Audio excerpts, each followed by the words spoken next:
Good morning students. Today we will do next topic domestic savings in India.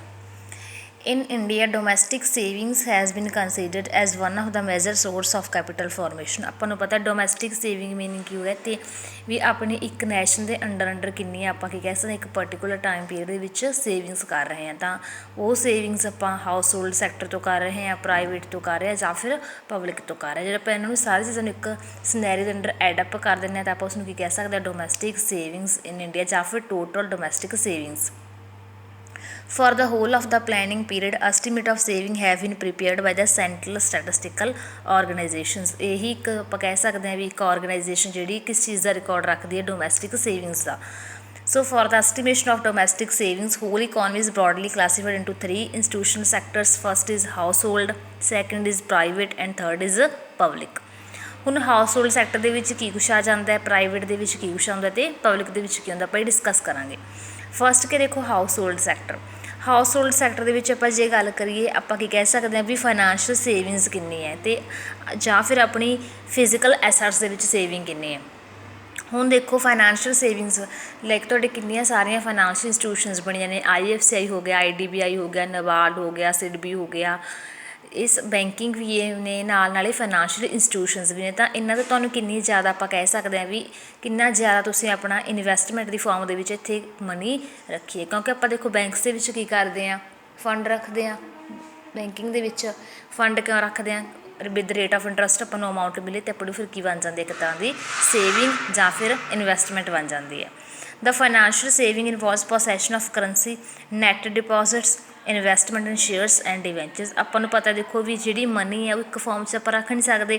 Money ਨੂੰ ਆਪਾਂ ਦੇਖੋ currency ਦੀ farm 'ਚ ਰੱਖ ਸਕਦੇ ਹਾਂ, ਸ਼ੇਅਰਸ ਸਿਕਿਉਰਿਟੀਜ਼ ਦੇ ਫਾਰਮ ਦੇ ਵਿੱਚ ਵੀ ਰੱਖ ਸਕਦੇ ਹਾਂ। net claims on government in the form of central and state government securities, small savings it extras। Physical assets ਦੇ ਵਿੱਚ ਕੀ ਆ ਜਾਂਦੇ ਤੁਹਾਡੇ ਫਿਕਸਡ ਐਸੈਟਸ ਹੋ ਗਏ ਲਾਈਕ ਮਸ਼ੀਨਰੀ, ਇਕੁਇਪਮੈਂਟ ਜਾਂ ਫਿਰ ਕਰੰਟ ਐਸੈਟਸ ਲਾਈਕ ਸਟਾਕ। ਠੀਕ ਹੈ, ਇੰਡੀਵਿਜੂਅਲਸ ਕਿੰਨੇ ਐਸੈਟਸ ਨੇ, ਫਰਮ ਕੋਲ ਕਿੰਨੇ ਨੇ ਜਾਂ ਫਿਰ ਅਦਰ ਇੰਸਟੀਟਿਊਸ਼ਨਸ ਕਿੰਨੇ ਨੇ। ਤਾਂ ਆਪਾਂ ਜਦੋਂ ਇਹ ਸਾਰੀਆਂ ਚੀਜ਼ਾਂ ਨੂੰ ਐਡ ਅਪ ਕਰ ਦਿੰਦੇ ਹਾਂ ਤਾਂ ਆਪਣੇ ਕੋਲ ਕੀ ਕੈਲਕੂਲੇਟ ਹੋ ਜਾਂਦੀ ਹੈ ਹਾਊਸ ਹੋਲਡ ਸੈਕਟਰ ਦੀ ਸੇਵਿੰਗ। ਤਾਂ ਆਪਾਂ ਨੂੰ ਇਹ ਗੱਲ ਕਲੀਅਰ ਹੋ ਗਈ ਵੀ ਹਾਊਸ ਹੋਲਡ ਦੇ ਵਿੱਚ ਕੀ ਆ ਜਾਂਦੇ ਨੇ ਆਪਣੀਆਂ ਜਿੰਨੀਆਂ ਵੀ ਫਾਈਨੈਂਸ਼ੀਅਲ ਇੰਸਟੀਟਿਊਸ਼ਨਸ ਨਾਲ ਸੇਵਿੰਗ ਨੇ, ਕਰੰਸੀ ਦੀ ਫਾਰਮ ਦੇ ਵਿੱਚ ਨੇ, ਨੈਟ ਡਿਪੋਜ਼ਿਟਸ ਦੀ ਫਾਰਮ ਦੇ ਵਿੱਚ ਨੇ ਜਾਂ ਫਿਰ ਕੋਈ ਆਪਾਂ ਨੇ ਲੋਨ ਵਗੈਰਾ ਬੋਰੋ ਕੀਤਾ ਹੋਇਆ ਜਾਂ ਫਿਰ ਆਪਾਂ ਕੋਈ ਕਹਿ ਸਕਦੇ ਹਾਂ ਵੀ ਲਾਰਜਰ ਅਮਾਊਂਟ ਜਿਹੜੀ ਉਹ ਬੈਂਕ ਦੇ ਨਾਲ ਆਪਣੀ ਐਡ ਅਪ ਕੀਤੀ ਹੋਈ ਹੈ ਜਾਂ ਫਿਰ ਫਿਕਸਡ ਐਸੈਟਸ ਦੀ ਫਾਰਮ ਦੇ ਵਿੱਚ ਆਪਣੇ ਕੋਲ ਕਿੰਨੀ ਅਮਾਊਂਟ ਹੈ ਤਾਂ ਉਹ ਸਾਰੀ ਕੀ ਤੁਹਾਡੀ ਹਾਊਸ ਹੋਲਡ ਸੈਕਟਰ ਦੀ ਸੇਵਿੰਗ ਹੈ। ਨੈਕਸਟ ਹੈ private corporate sector. Private means ਕੀ ਹੋ ਗਏ ਜਿਹੜੇ ਨੋਨ ਗਵਰਨਮੈਂਟ ਨੇ, ਨੋਨ ਗਵਰਨਮੈਂਟ ਕੰਪਨੀਜ਼ ਆਪਾਂ ਕੀ ਕਹਿ ਸਕਦੇ ਹਾਂ private companies. Private institutions and cooperative institutions.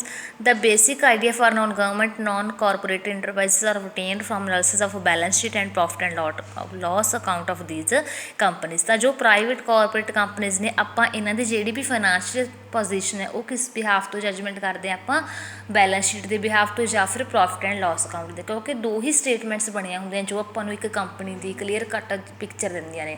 ਜੇ ਤਾਂ ਆਪਾਂ ਕਿਸੇ ਕੰਪਨੀ ਦੀ ਫਾਈਨੈਂਸ਼ੀਅਲ ਪੋਜੀਸ਼ਨ ਚੈੱਕਆਊਟ ਕਰਨੀ ਹੈ ਫਿਰ ਆਪਾਂ ਹਮੇਸ਼ਾ ਕੀ ਦੇਖਦੇ ਹਾਂ ਬੈਲੈਂਸ ਸ਼ੀਟ ਦੇਖਦੇ ਹਾਂ।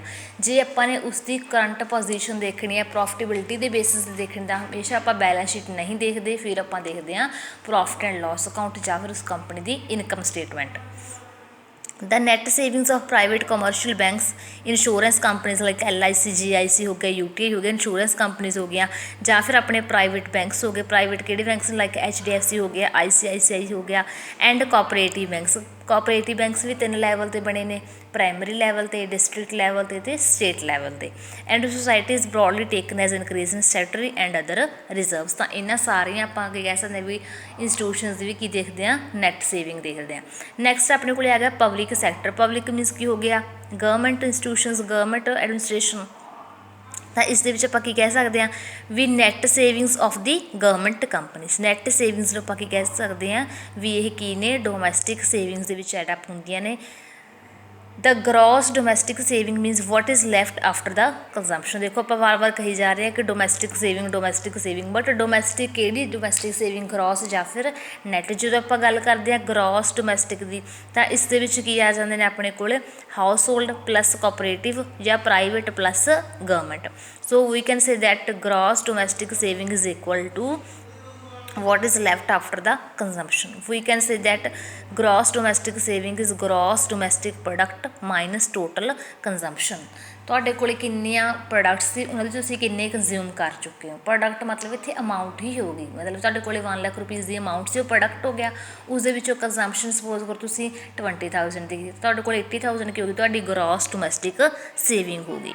ਤਾਂ ਆਪਾਂ ਜੇ ਗੱਲ ਕਰੀਏ ਆਪਣੀ ਨੈਸ਼ਨ ਦੀ ਇਕੋਨਮੀ ਦੀ, ਤਾਂ ਨੈਸ਼ਨ ਦੀ ਇਕੋਨਮੀ ਦੇ ਵਿੱਚ ਆਪਣੀ ਕਹਿ ਸਕਦੇ ਵੀ ਮੇਨਲੀ 2 ਹੀ ਫੈਕਟਰਸ ਨੇ ਜਿਹੜੇ ਪ੍ਰਮੋਟ ਕਰਦੇ ਨੇ ਜ਼ਿਆਦਾ ਤੋਂ ਜ਼ਿਆਦਾ ਸੇਵਿੰਗਸ ਨੂੰ, ਉਹ ਨੇ private plus public.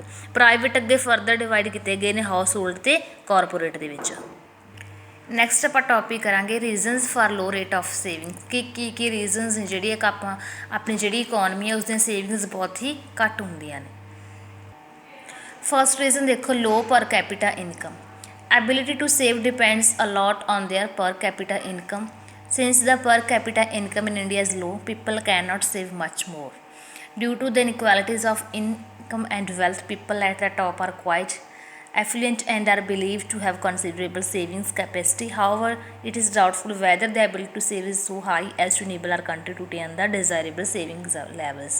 Low per capita income ਦੇਖੋ, ਫਸਟ ਥਿੰਗ ਤਾਂ ਕੀ ਹੈ, ਆਪਣੀ ਇਕੋਨਮੀ ਦੇ ਵਿੱਚ ਜਿਹੜੀ ਇਨਕਮ ਦੀ ਡਿਸਟਰੀਬਿਊਸ਼ਨ ਹੈ ਉਹ ਇੱਕ ਕੀ ਹੈ, ਇਕੁਅਲ ਨਹੀਂ ਹੈਗੀ। ਠੀਕ ਹੈ, ਰਿਚ ਅਤੇ ਪੂਅਰ ਦੇ ਵਿੱਚ ਦੇਖੋ ਕਿੰਨਾ ਜ਼ਿਆਦਾ ਆਪਾਂ ਕੀ ਕਹਿ ਸਕਦੇ ਵੀ ਡਿਸਕ੍ਰਿਮੀਨੇਸ਼ਨ ਹੋ ਜਾਂਦਾ ਹੈ। ਉਸ ਦੀ ਵਜ੍ਹਾ ਕਰਕੇ ਜਿਹੜੀ ਆਪਣੀ ਪਰ ਕੈਪੀਟਲ ਇਨਕਮ ਹੈ ਉਹ ਲੋ ਹੋ ਰਹੀ ਹੈ। ਜਦੋਂ ਇੱਕ ਆਪਾਂ ਇੰਡੀਵਿਜੂਅਲ ਲੈਵਲ ਦੀ ਸਟੱਡੀ ਕਰ ਲਈ, ਪਰ ਕੈਪੀਟਲ ਇਨਕਮ ਹੀ ਲੋ ਹੈ, ਤਾਂ ਲੋਕਾਂ ਦਾ ਇੱਕ ਐਗਰੀਗੇਟ ਲੈਵਲ 'ਤੇ ਕਿਸ ਤਰ੍ਹਾਂ ਸਟੈਂਡ ਆਫ ਲਿਵਿੰਗ ਜਿਹੜਾ ਉਹ ਇੰਪਰੂਵ ਹੋ ਸਕਦਾ ਹੈ। ਤਾਂ ਇਸ ਵਜ੍ਹਾ ਕਰਕੇ ਉਹਨਾਂ ਦੀ ਇਨਕਮ ਦੀ ਆਪਾਂ ਕਹਿ ਸਕਦੇ ਵੀ ਘੱਟ ਹੋਣ ਕਰਕੇ ਜਿਹੜੇ ਉਹਦੀ ਸੇਵਿੰਗਸ ਵੀ ਉਹ ਵੀ ਬਹੁਤ ਜ਼ਿਆਦਾ ਘੱਟ ਹੁੰਦੀਆਂ ਨੇ। Next Ki exemption of agriculture income from income tax. ਆਪਾਂ ਨੂੰ ਪਤਾ ਹੈ ਕਿ ਜੋ ਆਪਣੀ ਐਗਰੀਕਲਚਰ ਇਨਕਮ ਉਹ ਐਗਜ਼ੈਂਪਟਡ ਅੰਡਰ ਸੈਕਸ਼ਨ 10। ਦੇਖੋ ਤੁਹਾਨੂੰ ਪਤਾ ਵੀ ਜਿਹੜੀ ਐਗਰੀਕਲਚਰ ਇਨਕਮ ਉਸ ਦੇ ਉੱਪਰ ਕੋਈ ਵੀ ਟੈਕਸ ਨਹੀਂ ਲੱਗਦਾ। ਜਦੋਂ ਟੈਕਸ ਨਹੀਂ ਲੱਗਦਾ ਤਾਂ ਫਾਰਮਰਸ ਕੀ ਕਰਦੇ ਨੇ, ਮੋਰ ਐਂਡ ਮੋਰ ਪ੍ਰੋਡਿਊਸ ਕਰਦੇ ਰਹਿੰਦੇ ਨੇ। ਮੋਰ ਐਂਡ ਮੋਰ ਪ੍ਰੋਡਿਊਸ ਕਰਨ ਕਰਕੇ ਕੀ ਹੋ ਜਾਂਦਾ, ਵੇਸਟੇਜ ਹੁੰਦਾ। ਵੇਸਟੇਜ ਕਰਕੇ ਜਿਹੜੇ ਆਪਾਂ ਕਹਿ ਸਕਦੇ ਵੀ ਐਕਸਪੈਂਡੀਚਰ ਹੈ ਜਿਹੜਾ ਉਹ ਇਨਕਮ ਦੇ ਡਬਲ ਹੋ ਜਾਂਦਾ, ਜਿਸ ਕਾਰਨ ਜਿਹੜੀ ਸੇਵਿੰਗ ਕਰਨ ਦੇ ਵਿੱਚ ਕੀ ਆ ਜਾਂਦੀ ਹੈ, ਪ੍ਰੋਬਲਮ ਆ ਜਾਂਦੀ ਹੈ। In India agriculture income is totally exempted from tax as a consequence ਇਸ ਦੇ ਰਿਜ਼ਲਟਸ ਕਰਕੇ ਜਾਂ ਇਫੈਕਟਸ ਕਰਕੇ savings of this sector has not been utilised. Proper savings utilise ਨਹੀਂ ਹੋ ਸਕਦੀਆਂ। ਨੈਕਸਟ ਕੀ demonstration effect in Indian cities. Demonstration effect ਦਾ ਮਤਲਬ ਕੀ ਹੈ ਵੀ ਜਿਹੜੇ ਪੀਪਲ ਨੇ ਨਾ ਉਹ ਕੁਛ ਕੁ ਇੱਦਾਂ ਦੀਆਂ ਕੰਜ਼ੰਪਸ਼ਨ ਹੈਬਿਟਸ ਨੂੰ ਅਡੋਪਟ ਕਰ ਲੈਂਦੇ ਨੇ ਜਿਹੜੀਆਂ ਉਹਨਾਂ ਦੇ ਆਪਾਂ ਕਹਿ ਸਕਦੇ ਵੀ ਬਜਟ ਤੋਂ ਬਾਹਰ ਨੇ।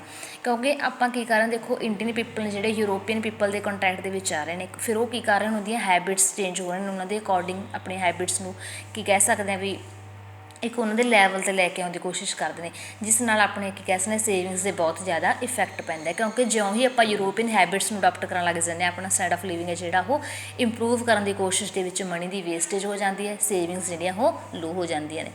ਨੈਕਸਟ ਕੀ ਆਪਣੇ ਕੋਲ ਅਨਪ੍ਰੋਡਕਟਿਵ ਅਸੈਟਸ। ਆਪਾਂ ਨੂੰ ਪਤਾ ਵੀ ਕੁਛ ਲੋਕ ਕੀ ਕਰਦੇ ਨੇ, ਉਹ ਪ੍ਰੈਫਰ ਕਰਨਾ ਚਾਹੁੰਦੇ ਨੇ ਉਹ ਸਾਰੇ ਐਸੈਟਸ ਦੇ ਵਿੱਚ ਜਿਹੜੇ ਕੀ ਨੇ ਅਨਪ੍ਰੋਡਕਟਿਵ ਨੇ, ਲਾਈਕ ਗੋਲਡ ਹੋ ਗਿਆ। ਆਪਾਂ ਨੂੰ ਪਤਾ ਨਾ ਵੀ ਇੰਨੇ ਪੀਪਲ ਜ਼ਿਆਦਾ ਕਿੱਥੇ ਇਨਵੈਸਟ ਕਰਦੇ ਨੇ, ਗੋਲਡ ਵਗੈਰਾ ਦੇ ਵਿੱਚ, ਜੋ ਕਿ ਇੱਕ ਅਨਪ੍ਰੋਡਕਟਿਵ ਐਸੈਟ ਹੈ। ਨੈਕਸਟ ਕੀ ਹੈ ਪ੍ਰਾਈਸ ਲੈਵਲ। ਪ੍ਰਾਈਸ ਲੈਵਲ ਕਦੋਂ ਹੋ ਜਾਂਦਾ, ਜਦੋਂ ਇਨਫਲੇਸ਼ਨ ਹੋ ਜਾਂਦਾ। ਜਿਉਂ ਹੀ ਇਨਫਲੇਸ਼ਨ ਹੁੰਦਾ ਲੋਕਾਂ ਦੀ ਕੀ ਹੋ ਜਾਂਦੀ ਹੈ, ਪਰਚੇਸਿੰਗ ਪਾਵਰ ਵੱਧ ਜਾਂਦੀ ਹੈ, ਤਾਂ ਮਨੀ ਦੀ ਵੈਲਿਊ ਜਿਹੜੀ ਉਹ ਬਹੁਤ ਹੀ ਜ਼ਿਆਦਾ ਘੱਟ ਜਾਂਦੀ ਹੈ, ਜਿਸ ਕਾਰਨ ਸੇਵਿੰਗਸ 'ਤੇ ਵੀ ਬਹੁਤ ਜ਼ਿਆਦਾ ਇਫੈਕਟ ਪੈ ਜਾਂਦਾ ਹੈ। High price lead to reduction in real income. Next is failure of the private corporate sector. In developed countries of the world, the primary corporate sector generates massive resources for the further investment. ਆਪਾਂ ਨੂੰ ਪਤਾ ਵੀ public ਦੀ ਜਗ੍ਹਾ ਦੇ ਉੱਤੇ ਕੀ ਆ ਰਹੇ ਨੇ, ਜ਼ਿਆਦਾ ਤੋਂ ਜ਼ਿਆਦਾ ਪ੍ਰਾਈਵੇਟ ਸੈਕਟਰ। ਹਰ ਇੱਕ ਕੰਮ ਹੈ ਜਿਹੜਾ ਉਹ ਪ੍ਰਾਈਵੇਟ ਸੈਕਟਰ ਦੇ ਥਰੂ ਹੋ ਰਿਹਾ ਹੈ। ਤਾਂ ਪ੍ਰਾਈਵੇਟ ਸੈਕਟਰ ਜਿਹੜਾ ਆਪਾਂ ਕਹਿ ਸਕਦੇ ਵੀ ਇੱਕ ਪ੍ਰਾਈਵੇਟ ਸੈਕਟਰ ਹੈ ਜਿਹੜਾ ਉਹ ਕੀ ਜਨਰੇਟ ਕਰਦਾ ਹੈ, ਜ਼ਿਆਦਾ ਤੋਂ ਜ਼ਿਆਦਾ ਰਿਸੋਰਸਿਸ। ਠੀਕ ਹੈ, ਵੇਸਟੇਜ ਕਰ ਰਹੇ resources the. It's share in the country savings general the largest and it's often more than half. ਜ਼ਿਆਦਾ ਤੋਂ ਜ਼ਿਆਦਾ ਜਿਹੜਾ ਸ਼ੇਅਰ ਹੈ ਇੱਕ ਆਪਣੀ ਇੰਡੀਅਨ ਇਕੋਨਮੀ ਵਿੱਚ ਉਹ ਕਿਸ ਦਾ, ਪ੍ਰਾਈਵੇਟ ਸੈਕਟਰ ਦਾ ਹੈ। ਤਾਂ ਜਿਉਂ ਹੀ ਆਪਾਂ ਜ਼ਿਆਦਾ ਤੋਂ ਜ਼ਿਆਦਾ ਪ੍ਰਾਈਵੇਟ ਸੈਕਟਰ ਦੇ ਵਿੱਚ ਕੰਟਰੀਬਿਊਟ ਕਰਦੇ ਰਹਿੰਦੇ ਹਾਂ, ਤਾਂ ਆਪਣੇ ਕੋਲ ਜਿਹੜੀ ਸੇਵਿੰਗਸ ਆਪਾਂ ਉੱਥੇ ਹੀ ਯੂਟੀਲਾਈਜ਼ ਕਰੀ ਜਾਂਦੇ ਹਾਂ ਸੇਵ ਕਰਨ ਦੀ ਜਗ੍ਹਾ 'ਤੇ। ਤਾਂ ਇਹ ਵੀ ਇੱਕ ਰੀਜ਼ਨ ਹੈ ਆਪਣੀ ਸੇਵਿੰਗਸ ਦੇ ਘੱਟ ਹੋਣ ਦਾ।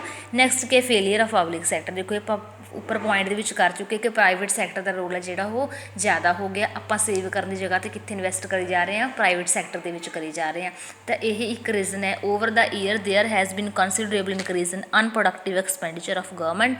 Public enterprises have either suffered heavy losses. ਕਿਉਂਕਿ ਜਿਹੜੀਆਂ ਪਬਲਿਕ ਐਂਟਰਪ੍ਰਾਈਜ਼ਸ ਨੇ ਉਹ ਪ੍ਰਾਈਵੇਟ ਸੈਕਟਰ ਦੇ ਆਉਣ ਦੇ ਕਾਰਨ ਕੀ ਹੋ ਰਹੀਆਂ ਨੇ, ਸਫੀਸ਼ੈਂਟ ਪ੍ਰੋਫਿਟਸ ਨਹੀਂ ਕਮਾ ਪਾ ਰਹੇ। ਤਾਂ ਇਹ ਇੱਕ ਰੀਜ਼ਨਸ ਨੇ ਆਪਣੀ ਸੇਵਿੰਗਸ ਦੇ ਘੱਟ ਹੋਣ ਦੇ। ਨੈਕਸਟ ਕਲਾਸ ਦੇ ਵਿੱਚ ਆਪਾਂ ਕਰਾਂਗੇ suggestions for raising the saving ratio. Thank you.